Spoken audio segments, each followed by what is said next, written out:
So let me share this. So I'm going to maximize this for a second, if I could. Maricela may be going overboard with this. Maybe it's too much here today. But here is chat. This is Chat GPT. Everybody knows that screen, right? Can you see it, guys? Yes. Here's Claude. Claude is my favorite. If you haven't tried Claude, try Claude. For the person that asked about how do I trust the information, Claude is probably the most trusted out of all these Gen AIs because Claude gives you the source. It tells you what source it used. ChatGPT doesn't do that very well. And then here's Pi. Pi is another favorite of mine. And here's Copilot. Copilot is Microsoft's version of Gen AI. And here's Google Gemini. They all have very similar UIs, user interfaces, very similar. I'm going to go to Claude, and then I'm going to go here, and I'm going to go here. You're not going to see this yet because I don't want to switch screens. And I'm going to say, okay, Mr. Claude. I call him Mr. Claude. I don't know if he likes that or not. But can you see my Claude screen, Maricel? Yes. All right, so I'm going to cut and paste the question that I just read to you. And I'm going to plug this in, and I'm going to say, hey, help me with this. Can you see if you can give me some assistance? All right. So hopefully it works and it comes back with a great insights. It's working it. It's working it. It's working it. You would have to hire 7 people to get this done this fast. Okay. So let me move this out of the way. Oops, where am I? Yeah, right here. And you can see it's telling me the situation. It's giving me some target growth. Now it's giving me some acquisition requirements, assuming average customer value. So you can see where I'm going with it. Daily calls, right? For 3 new customers per month, 150 qualified prospects per month, 5 calls a day. Can you see what's this doing? What is this doing for me? What is this doing, folks? Can you see that? Anybody? Bueller? Anyone? If you've seen the movie. Yes, we can see it. Yeah. Some of you are probably trying this already, but it's pretty good. Yeah. Pretty good. What's that? Yes, we can see it. All right. Can you tell me it's pretty good? Yes, it's pretty good. It is pretty good. I'll send you the check later. What do you need me for? This is not a demo. This is not a demo, as you know. Demos always work. This is the real code. This is the real code. Now, it came back with all of this. If I ask it, for example, if I say to it at the bottom here, if you can see the bottom, can you provide me with a solid business plan that I have to take to the bank? Let's see what happens. Boom. Oh my God. Well, no. God's not doing this. It looks like God is doing this, but it's not God. Yes, Professor. Probably God could do this much faster. Oh my God. Well, I'm That's sorry. so funny. Can you see the benefit of this, folks? Yes. It's crazy. I had a friend who wants to start an ice cream company. And I say, hey, Claude, what's a good name for his company? And I gave it some parameters. Look at this. Look at the spreadsheets. And then I can export this to a PDF file, right? Sir, this is Jeff with Kaufman Lynn. The one thing is you're doing this, just want to make sure people are aware. Once it creates the output or what it's creating, you can then say revise it doing this. So you can keep sort of working that outcome until it becomes even more and more tailored and fits really what you're looking for. All right, Jeff, you just scared them away. Well, I have that effect on people. Only kidding, Jeff. Only kidding. But yeah, Jeff is correct. You keep talking to the machine, like I just asked for a business plan based on what I asked it before. So it keeps a thread. It keeps a conversation like as if I was talking to you. If I have a bank report or I have an industry report, I can feed it to the machine and I said, hey, machine, can you tell me the 5 things I should know about this report? The report can be 20 pages, 100 pages, it doesn't matter. All right, that's a good example of that. So let me stop. I can show you a lot more, but no time. Let me go back to real quick to the presentation. I got to give Tim some time here. My gosh, this is crazy. Sorry, Tim. It's a tough act to follow. Oh, geez. Thank you, sir. All right, let's take a look at some examples. Let me plug this in here. Summary. All right, closing the right KPIs, aligning with business goals, be specific, actionable, Make sure that it's things you can do. Don't go into la la land and just say, well, I think this looks pretty on a slide. No, make sure that you can do something with it. Keep it simple. Use leading and lagging indicators. Review them weekly, monthly, whatever it is. Put pressure on your people to get you the data. Allow them to present to you. That helps them grow. Hey, present to me this. Go tell them, hey, go find this out for me, and then present it back to me. That helps your people grow, and it gives them a little bit of, hey, this is a great place to work. They really care about me. So it could be, all this stuff could be very career minded, if you will. Start small. Make sure you're consistent. Make sure you are evolving with all these KPIs. Make sure that the decisions you're making or the data that you're using becomes a guide for you. It becomes the actual GPS for you for your business. This is my favorite slide. Now, these last two bullets are not there. I just thought about this in last 5 minutes. Don't try to be perfect, right? And don't wait for the perfect time. I hate that. Oh, tomorrow. No, we're not ready.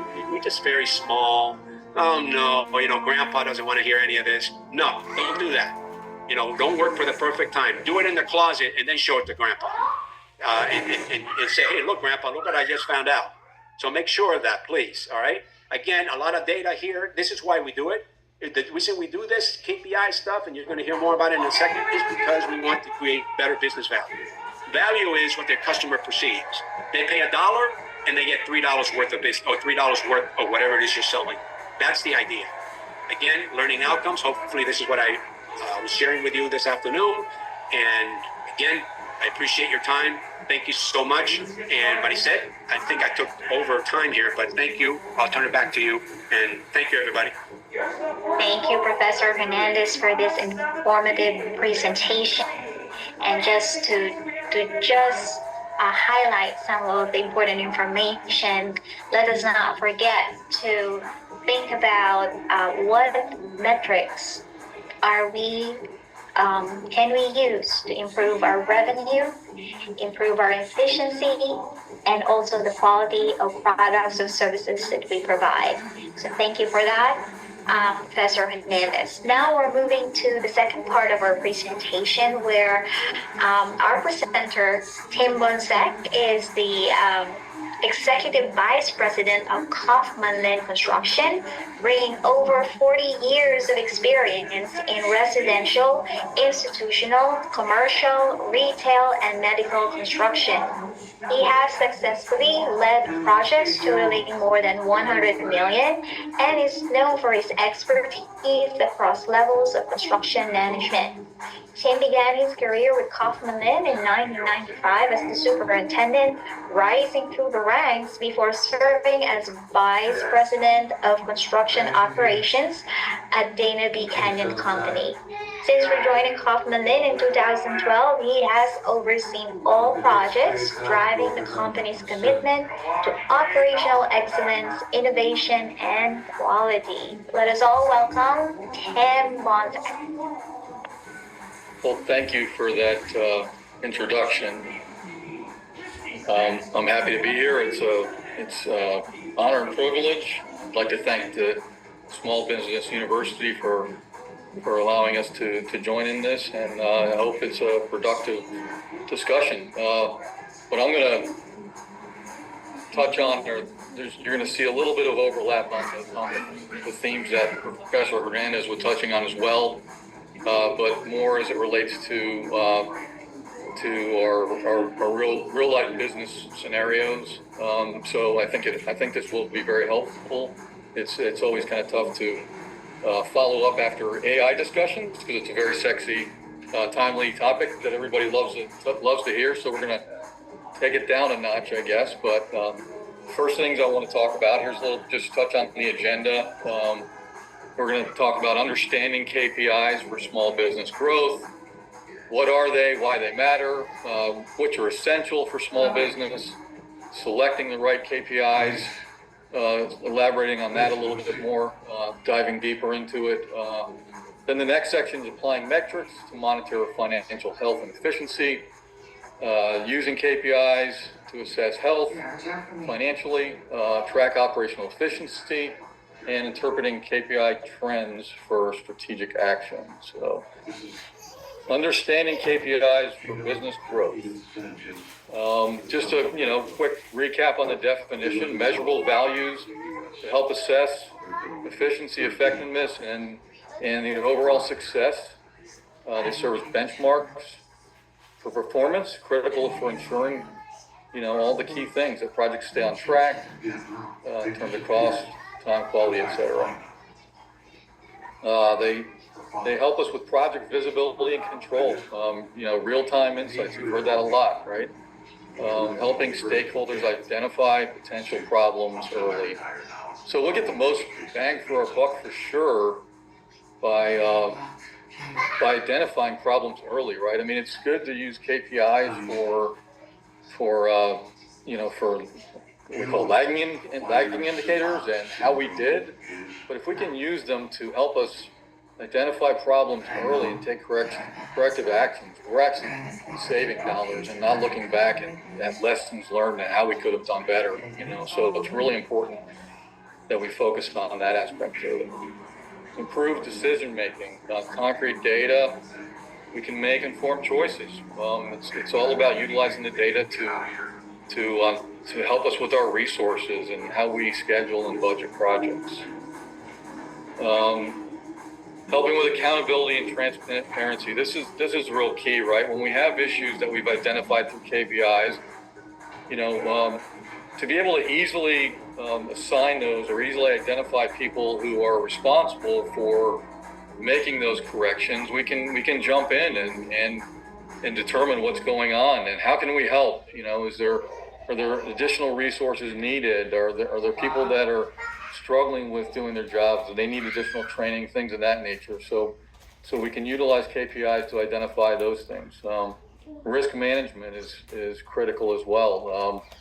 How do we use it to identify potential delays or even mitigate the outcomes of delays, cost of overruns, safety violations, all of those things. Or we can gain incredible insight by keeping an eye on our KPIs.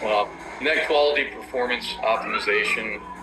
This is also key. No matter what business you're in, there's always some form of quality control that should be taking place. You identify those standards for your company, internally, but also what are your clients' expectations? What are we watching out for? The things that are important to them. So we'll utilize these data points for helping us make sure that we're on track. Hey Tim. Yeah. One thing which I think feeds in, I was told early in my career, it's one thing to not be doing well as a company or on a project. It really is almost criminal, so much worse to not be doing well and not realize you're not doing well. Yeah, that's such a key point. And we'll touch on that, right? Why it is so important to keep your eye on these things, not take your eye off the ball. So touching a little bit here on the difference between KPIs and just general metrics. And KPIs, Professor Hernandez hit on this, the operative word there being key, right? These are things that says, and have here, you're measuring critical factors, right? Tied to strategic goals. At Kaufman Lynn, we pride ourselves and we're known in the industry for being the company that delivers projects on time and on budget, right? So our KPIs are tied directly to those critical success factors, amongst other things. Whereas general metrics are, these are all things that are going on in the background. Professor Hernandez used the term metadata. It's the data that's supplying the data. But it's all important stuff, and it does feed the KPIs. But those kind of things, you're not really looking at that granular level on a day-to-day basis. When you've identified things at the KPI level that are throwing off some red flags, that's when you dig down deeper into the general metrics to find out what's going on and figure out the solutions to the problems, right? So the strategic importance of KPIs is high, not so much with general metrics. focus outcomes on KPIs are critical, right? Are we tracking on our profitability goals? Are we tracking on our schedules, things of that nature? And general metrics are typically more process oriented, more in the weeds. How they impact decisions, is critical, right? We're using this information to make high level decisions, and that's why, and we'll touch on this a little bit further on, why it's so important to pick the right KPIs and to test those and revisit them to make sure that the decisions that you're making are the right ones. And then the frequency of review, and I can't stress this one enough. You could have the best dashboards customized to your own KPIs, your own business needs, all the bells and whistles. You could have, the most elaborate layouts, things of that nature. If you're not looking at them, they're meaningless, right? You have to have that regular frequency of review. And you have to determine that for yourselves, but I can tell you in our business, depending on what it is, we're looking at things from even from a daily basis up to a monthly basis at the most. But if you're taking your eye off the ball and you're not paying attention to it, then all this effort is for nothing. So that is so important and so critical. A simple analogy that I thought would be helpful here, comparing KPIs to metrics. If you think of KPIs as your dashboard gauges in your car, right? Those are the things that you're paying attention to pretty consistently. You should be anyways, right? You want to know how fast you're going. You want to know if you've got enough gas to get to where you're going. You have engine warning lights that come on every now and then. But it tells you that your car is running properly, right, and safely. The metrics are more like diagnostic stuff, right? So if you have an engine warning light that goes off, you're going to take it into your mechanic, and he's going to hook it up to his computer, and he's going to tell you what's wrong with it, right? But that's not something that you're going to be paying attention to on a daily basis, right? You don't care if you're or necessarily care if your freon's running low in your air conditioning unit, as long as it's blowing cold, you're happy, right? So that's where you need to distinguish and make when you're making your determination on which metrics are important to you. You always want to kind of keep them high level at first, and then always having the ability to drill down on them to the smaller things if you need to. A couple of examples here in our industry: schedule adherence rate is the project progressing as planned. That's a critical one for us. A metric that feeds into that is number of hours worked in the last week. That's great data. That's good to know. It's very helpful, but it's not strategic in and of itself. Now, if we were looking at our schedule adherence rate and we were having issues, we're falling behind, then we're going to drop that down into these types of metrics and say, what's going on with our workers? Do we have enough manpower? So that's an example of how those are used. Similarly, worker injury rate, a number of reportable incidents. So when we track safety issues, that's a really high level safety metric that we track, because we want to know if our workers are getting hurt. And a recordable incident is one where somebody's gone beyond like just getting first aid on the job site. If they've had to go seek medical attention. You answered a battery of questions. Sorry about that. That's okay. So a metric that feeds into that is PPE violations. So PPE being personal protective equipment. Our safety personnel and our supervision on the job will cite individuals for not having their equipment proper, if they're not wearing their hard hats or their safety harnesses, things of that nature. Now, if we have a spike in those types of violations, then that's a good predictive indicator of hey, if we don't get this under control, then we're going to expect to start seeing more injuries. And so using that type of metric can be helpful in that 5 regard. minutes per day, then unlimited time. So in summary, all KPIs are metrics, but not all metrics are KPIs. KPIs are strategic, as I've stated. General metrics are more informational, and then the KPIs help us measure what matters most for success and performance at a high level. I'm Renee. So next part here, we'll talk about how KPIs influence growth and performance. They play a vital role in driving growth and performance in any business, actually. You're looking at clear data-driven insights on how the company or project, is achieving those strategic objectives, right? So we start out with identifying what those objectives are, and then start to monitor them. So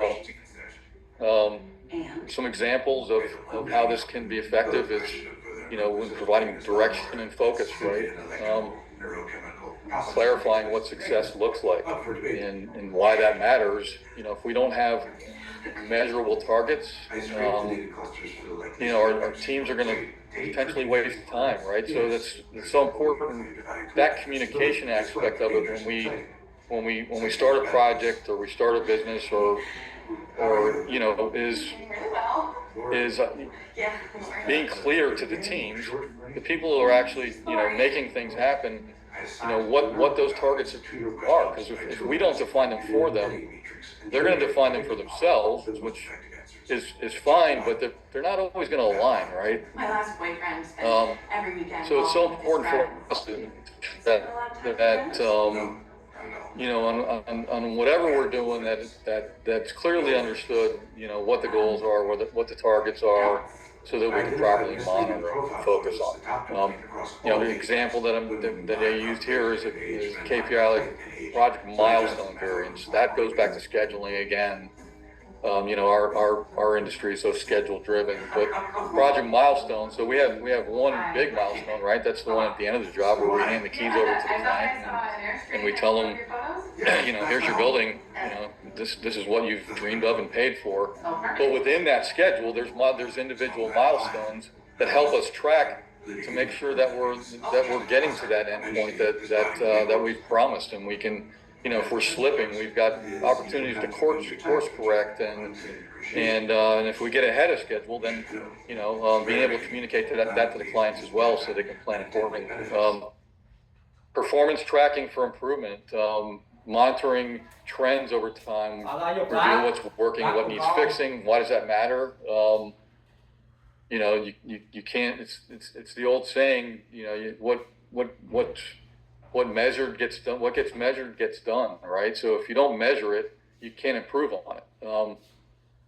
If you're not communicating what's being measured, and you can also even define those, and everybody knows what they are. But if nobody's tracking them and holding the teams accountable, then they're meaningless again. So that's kind of a common theme there. An example of that is if a team's labor productivity KPI drops, then we can investigate the causes.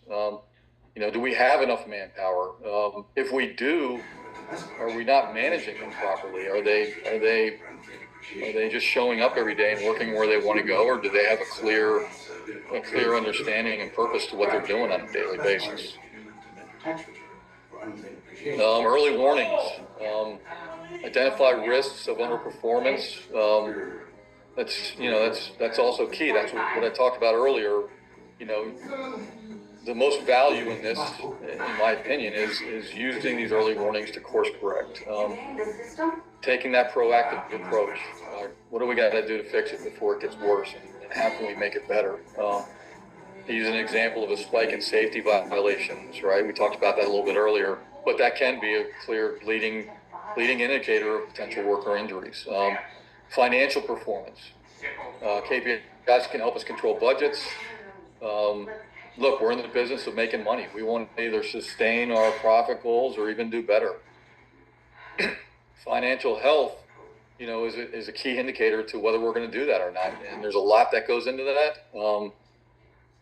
But I use an example of one here. Our managers on a monthly basis are required to present to the executives of the company how their projects are doing financially. Are they healthy? Part of that is cost of work projections, what we call a burn. They're required to, on a monthly basis, project out the remaining months over the course of the project and how much we think our costs are going to be through those months. And if they're consistently missing that target, that's usually an indicator that there's a lack of control there, and we have to step in and see what we have to do to help this team to get it back on track. So in summary, the KPIs can help us in big ways to drive growth and performance, by turning into action, defining what success looks like, highlighting inefficiencies, helping us guide decisions, and promoting accountability. And Tim, Yep. you mind if I jump in real fast? No, not at all. By all means. You made a great point. So the one thing with the idea of every project reporting monthly on the financials, because so much can be told. It's not just a check on the financials.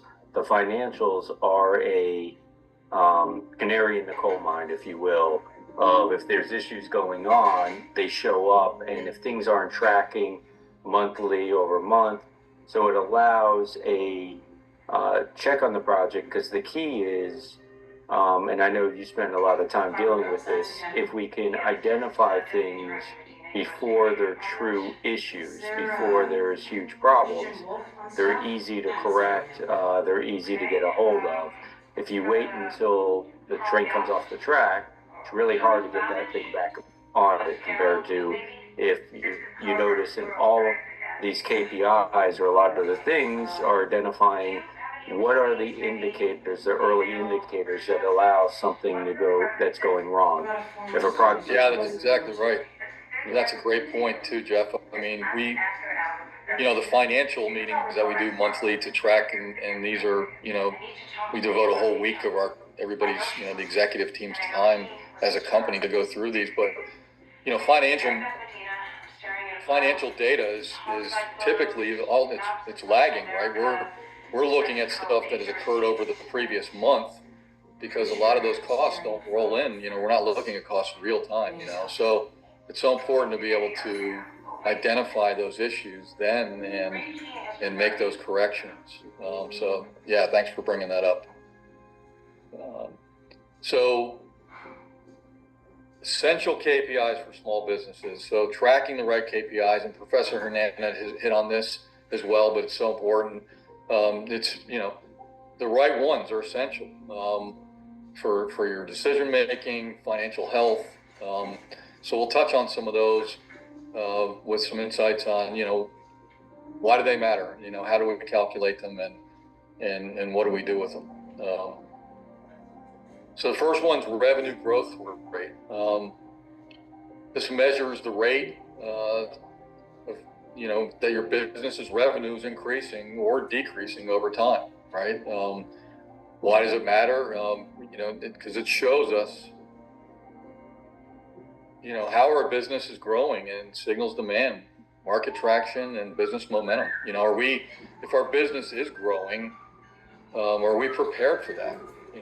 Do we have a plan in place? Do we have the resources? Do we have the dollars to be able to support that growth? I mean, growth is great, but if you're not ready, we've seen, in my career, I've seen several cycles in the construction industry where things just go off the charts, booming business, and we've seen lots of companies go out of business because they couldn't manage that growth. So important to have your finger on the pulse of that, for sure. I've got a formula here, and a kind of a simple example on how to calculate your revenue growth rate. So if you went from $100,000 in revenue to $120,000 in revenue this quarter, the multiplier brings you to a 20% increase. It's a pretty simple calculation, but one that's good to look at. Best practice, using your KPIs to monthly, like I said, we do financial monitoring on a monthly basis. Some companies do quarterly, even semi-annually. that's like the number one priority at Kaufman Lane is to making sure that we're monitoring our costs, not only for our business, but for our clients, how they're spending their money, keeping things under control. So you determine, which of those is right for your company, but make sure you're just doing it consistently. Whatever you land on, do it consistently. That's the key. Tim, Next one is, I'm sorry. can you go back to that slide? I really like how you break this down in terms of what do you measure and why it matters, because sometimes, it kind of brings you back to the goal and the important data that you need to monitor.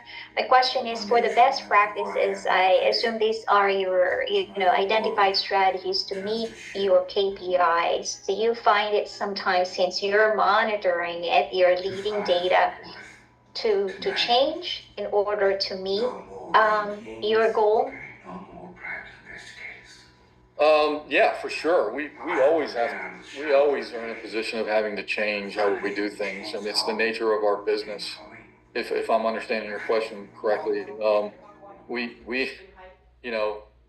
one thing about construction is there's, you have a plan and it never goes according to plan. We always run into unforeseen conditions. Changes constantly, regulatory issues, things of that nature, where we're constantly having to change how we do things and how we project our information and our costs, things of that nature. So,